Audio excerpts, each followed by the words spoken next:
Good evening, you're watching The Big Story. I'm Haryanto Diman coming to you live from the Straits Times newsroom. In the latest, Singapore has raised the coronavirus outbreak alert to orange. This comes after 3 more Singaporeans were found to be infected. But the difference this time is that they have no travel history to China and authorities have yet to connect them to any previous cases. With the transition to DORSCON from DORSCON yellow to orange, we will put in place additional precautionary measures. We are closely monitoring the situation and we will further ramp up measures if necessary. With the transition from DORSCON yellow to orange, we will put in place additional precautionaries. Now, while the government kicks in new and more stricter measures to combat the coronavirus here, the minister also urged everyone to stay calm. We expect that this is likely to take time to resolve, maybe months.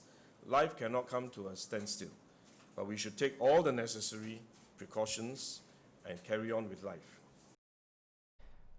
Now, under the DORSCON orange alert, daily health checks like temperature taking at workplaces are required.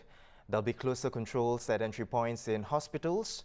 Schools will suspend inter-school and external activities. Preschools and elder care services to limit the number of visitors. We'll now cross live to multimedia journalist Rachel Quack, who is at the press centre of the Ministry of Communication and Information. Rachel, over to you, Rachel. Hi Haryanto, here's what we know about the 3 cases so far. Case 31 is a 53-year-old Singaporean who visited Malaysia on 3 occasions in January. He lives in Tampines Street 24 and is currently warded at Changi General Hospital. Before he was admitted, he visited the Life Church and Mission Singapore at MacPherson. The case 32 is a 42-year-old woman who works at Victoria Junior College, but she didn't interact with colleagues and students when she started showing symptoms. Her last day in school was January 31st. Case 33 is a 39-year-old woman who had been to Malaysia and she's currently warded at Sengkang General Hospital. Joining me now is ST's Timothy Goh, who has been covering the virus for several weeks now. Hi Timothy, thanks for coming on the show. So we have been seeing several people in Hong Kong stocking up on food and supplies. Do you think that Singaporeans should do something similar now that we have gone into DORSCON orange? Hi, so I'd say there's absolutely no need for this. Just because we've gone to DORSCON orange doesn't mean it's the end of the world. And we are not caught by surprise. In fact, we've been ramping up to this gradually. I think a lot of businesses have input their split operations over the past few weeks as well. So it's not as if there's anything drastic people need to do. If you're really concerned about taking care of yourself, it's hygiene measures you should be looking at, not talking about food or water or anything like that. Now that we've seen community spread in Singapore, do you think people should start wearing masks even when they're healthy? That's a very good question. In fact, we asked the DMS about this just now, and his response was basically that there's still no need for people who are well to wear masks because the main mode of transmission is through droplets, and that's normally through contact with your hands. So what happens is you touch a surface where the droplets have been, and then you touch your face, touch your eyes. So research has shown that actually people who wear masks do tend to touch their faces with their hands more often than those who do not wear masks. What's important is that those who are unwell wear the mask and avoid crowded places. Those who are well, there's still no need to wear a mask. Instead, just practice good hand hygiene, wash with soap and water, and don't touch your face. And do you feel that the DORSCON orange will turn to yellow anytime soon? I say that's pretty hard to tell. In the past, we have gone to DORSCON orange. That was during the H1N1 outbreak for the influenza. And in that case, what happened was we did go up to DORSCON orange, but we were able to step back down to yellow and green eventually as well. And I think that is something that we hope to see in the future here also. Right now, we are unable to reach DORSCON yellow because we don't know the source of the spread in the latest cases. But if somehow through contact tracing we are able to identify any possible links, or if the cases who were identified that have no links right now do recover well enough, then MOH may be able to consider stepping back down to yellow and perhaps eventually green as well. Thank you so much, team. Haryanto, back to you in the studio. Thank you, Rachel and Timothy. Now Thank you, Rachel and Timothy. Now, both of them are reporting live from the Ministry of Communications and Information, where Health Minister Gan Kim Yong just announced that Singapore has raised its coronavirus risk assessment level to DORSCON orange. Now, Now moving on to our next segment, a Chinese doctor who was among the first to raise a public alarm about the coronavirus died from the illness early today. 34-year-old Dr. Li Wenliang was an ophthalmologist at a hospital in Wuhan. In a Weibo post, Wuhan Central Hospital said Dr. Li died from the infection at 2:58 a.m. In early January, Dr. Li Wenliang was questioned by hospital officials and police after he warned his medical school classmates about a viral outbreak. This happened on January 30th, and Dr. Li said it appeared similar to SARS. He was among 8 others who were reprimanded by Wuhan police for spreading illegal and false information about the coronavirus. Dr. Li was soon vindicated as the number of infected cases grew, and he was one of them. He said he had contracted the virus from one of his patients.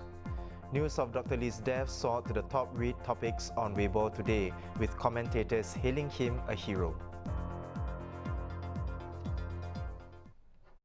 Now, meanwhile, the religious teacher in Singapore who made xenophobic and racist posts online has apologized. This comes amid an investigation by the Home Affairs Ministry. Mr. Abdul Halim Abdul Karim apologized on Facebook for his private post, which he said was never intended to be made public. He added there were no malicious intent and that his post had been misunderstood. On January 29th, Mr. Abdul Halim said in a public post on Facebook that the coronavirus was retribution by Allah against the Chinese for their oppressive treatment of Muslim Uyghurs in China's Xinjiang province. In a later post on February 5th, which can only be seen by his Facebook friends, he wrote that Chinese people don't wash properly after defecating and were not as hygienic as Muslims. This could have caused the virus to spread. In a Facebook post today, Home Affairs and Law Minister K. Shanmugam described the teacher's comments as xenophobic and thoroughly racist. He added that such remarks are quite unacceptable from anyone, let alone someone who is supposed to be a religious teacher. Now, such xenophobia and racism are not only present here, but also in other parts of the world that have been hit by the coronavirus. In Australia, the outbreak has contributed to growing reports of members of the Chinese-Australian community there being subject to racist slurs. We have our colleague Jonathan Perlman. Now he joins us on Skype live from Sydney. Hi, John. Hi, Haryanto. John, can you give us an idea of what the situation is like in Australia for the Chinese Australians there? Yeah, so it's important to first point out that there's a very large Chinese ancestry population here. More than 1.2 million Australians are of Chinese ancestry. Many of them have arrived recently. So there's a big Chinese Australian community here.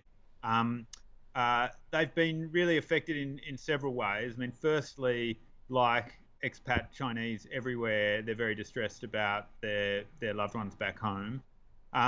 Secondly, there's been a definite downturn in shopping and trade in areas with large Chinese communities, so they're suffering in that sense. But then finally, as you alluded to, there's been a series of racist incidents. Members of the Chinese Australian community have reported incidents on the streets where they've been yelled at. One surgeon wrote about an incident where a patient joked about not shaking her hand. So there've been some ugly incidents, really, as a result of this outbreak. And John, what is the Australian government doing to protect this group of people?